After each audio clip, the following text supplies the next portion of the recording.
apa kabar kalian? Mudah-mudahan sehat selalu ya. Kembali lagi masih bersama Kak Febri di channel pembelajaran Sigma Smart Study. Kali ini kita akan belajar materi IPA untuk kelas 8 SMP yaitu cahaya dan alat optik. Tapi sebelum mulai belajar, kembali kakak ingatkan untuk yang belum subscribe channelnya, yuk di-subscribe dulu channel Sigma Smart Study, lalu klik loncengnya supaya kalian bisa update video-video terbarunya. Like video-videonya dan share kepada teman-teman kalian sebanyak-banyaknya supaya kita bisa belajar bersama di channel ini. Yuk kita mulai langsung belajarnya. Kita sebetulnya sudah belajar mengenai cahaya dari SD. Nah, masih ingatkah kalian apa itu pengertian cahaya? Cahaya adalah suatu energi yang berupa gelombang elektromagnetik. Cahaya sendiri tidak memiliki wujud, tidak bisa disentuh, namun cahaya ada di sekitar kita. Karena tidak memiliki wujud, maka kita tidak bisa menyentuh atau memegang cahaya, tetapi cahaya membantu kita untuk melihat benda-benda di sekitar kita. Cahaya memiliki beberapa sifat. Nah, di video kali ini kita akan membahas 3 sifat cahaya. Yang pertama adalah cahaya dapat merambat membentuk garis lurus. Apa buktinya cahaya dapat merambat lurus? Nah, perhatikan ilustrasi berikut ini. Pada ilustrasi di bawah ini, sumber cahayanya adalah api dari lilin. Jika antara api lilin tersebut dengan mata manusia terdapat 3 dinding pemisah, dan dinding-dinding tersebut berlubang dengan posisi lubang yang sama membentuk garis lurus, maka mata manusia akan melihat api dari lilin tersebut. Hal itu membuktikan bahwa cahaya dapat merambat lurus. Selanjutnya kita akan membahas sifat cahaya yang kedua, yaitu cahaya dapat dipantulkan. Cahaya yang mengenai suatu bidang tertentu akan dipantulkan. Ada 2 macam pemantulan. Yang pertama adalah pemantulan teratur atau biasa disebut specular reflection. Pemantulan teratur ini terjadi apabila cahaya datang dan menyentuh bidang yang rata. Cahaya datang, kemudian bersentuhan dengan permukaan yang rata sehingga dihasilkan pemantulan yang teratur. Cahaya memantul pada permukaan rata akan menghasilkan sudut datang dan sudut pantul yang sama besar.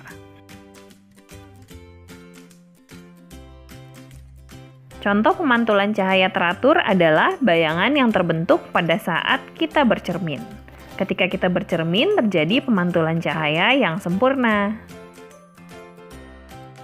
Jenis pemantulan yang berikutnya adalah pemantulan tidak teratur atau biasa disebut pemantulan baur.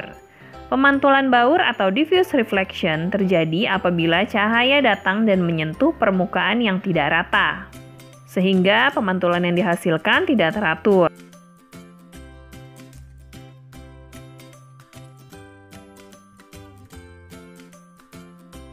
Contoh pemantulan baur adalah pada saat kita bercermin atau melihat bayangan kita di permukaan air yang bergelombang. Berikutnya kita akan membahas hukum Snellius 1 pada pemantulan cahaya. Perhatikan ilustrasi berikut ini. Sinar datang atau incident ray akan menghasilkan sinar pantul atau reflection ray. Di antara sinar datang dan sinar pantul ada garis normal yang tegak lurus dengan bidang pemantulan. Bunyi hukum Snellius 1 adalah sinar datang, sinar pantul, dan garis normal terletak pada satu bidang datar. Berikutnya, hukum Snellius 2. Perhatikan hukum Snellius 2 pada pemantulan cahaya berikut ini. Antara garis normal dengan sinar datang membentuk sudut datang atau I. Sudut datang adalah sudut yang terbentuk antara sinar datang dengan garis normal. Sementara antara garis normal dengan sinar pantul terbentuk sudut pantul atau R, yaitu sudut yang terbentuk antara sinar pantul dengan garis normal. Nah, hukum Snellius 2 menyatakan bahwa sudut datang atau I sama besar dengan sudut pantul atau R. Supaya lebih paham, yuk kita coba kerjakan contoh soal berikut ini. Perhatikan ilustrasi di bawah ini. Jika suatu cahaya datang menghasilkan suatu pemantulan, sehingga terbentuk sudut antara sinar datang dengan sinar pantul sebesar 60 derajat. Berapakah besar sudut datangnya? Seperti yang sudah kita bahas tadi, ada garis normal yang merupakan garis tegak lurus dengan bidang pemantulan, sehingga terbentuk I. Sudut I adalah sudut antara garis normal dengan sinar datang, dan sudut R yaitu sudut yang terbentuk antara sinar pantul dengan garis normal. Nah, karena I ditambah dengan R adalah 60 derajat dan I sama dengan R atau I sama besar dengan R, maka kita tinggal bagi 2. 60 derajat dibagi 2, hasilnya I sama dengan 30 derajat.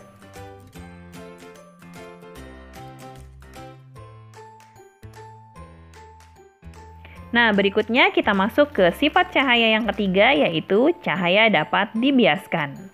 Pembiasan adalah peristiwa perubahan arah cahaya atau peristiwa pembelokan karena adanya perbedaan medium. Perhatikan gambar berikut ini. Sebatang pensil akan tampak seperti patah jika kita masukkan ke dalam air. Hal tersebut menunjukkan adanya pembiasan cahaya akibat perbedaan medium. Mengapa perbedaan medium dapat menyebabkan pembiasan?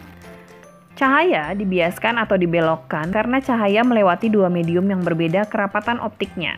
Agar lebih mudah memahaminya, perhatikan ilustrasi berikut ini.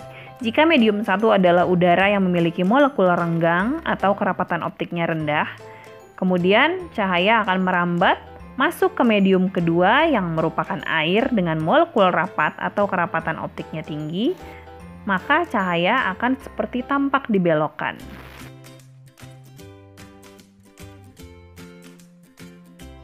Mari kita bahas hukum Snellius mengenai pembiasan cahaya. Perhatikan ilustrasi berikut ini. Sinar yang datang dari medium dengan kerapatan renggang menuju ke medium dengan kerapatan tinggi akan menghasilkan sinar datang dan sinar bias, di mana sinar datang dan sinar bias tersebut akan membentuk sudut dengan garis normal. Sudut yang terbentuk antara sinar datang dengan garis normal disebut dengan sudut datang atau I. Sementara sudut yang terbentuk antara sinar bias dengan garis normal kita sebut sudut bias atau R. Sinar datang dari medium dengan kerapatan renggang yang memasuki medium dengan kerapatan tinggi, sinar biasnya akan dibelokkan mendekati garis normal. Sebaliknya, jika cahaya datang dari medium dengan kerapatan tinggi menuju ke medium dengan kerapatan renggang, akan menghasilkan sinar datang dan sinar bias yang membentuk sudut dengan garis normal. Sudut yang terbentuk antara sinar datang dengan garis normal disebut dengan sudut datang atau I, dan sudut yang terbentuk antara sinar bias dengan garis normal disebut sudut bias atau R. Jadi, sinar datang dari medium dengan kerapatan tinggi yang memasuki medium dengan kerapatan renggang akan menghasilkan sinar bias yang dibelokkan menjauhi garis normal.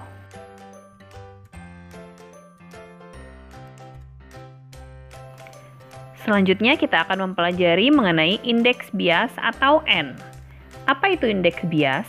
Indeks bias adalah nilai yang menunjukkan kerapatan optik suatu medium atau benda di mana cahaya itu merambat.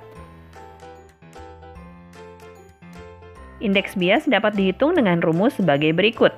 N sama dengan C dibagi V, di mana N adalah indeks bias, C adalah kecepatan cahaya pada ruang hampa sebesar 3 kali 10 pangkat 8 meter per second, dan V adalah kecepatan cahaya pada medium dengan satuan meter per second.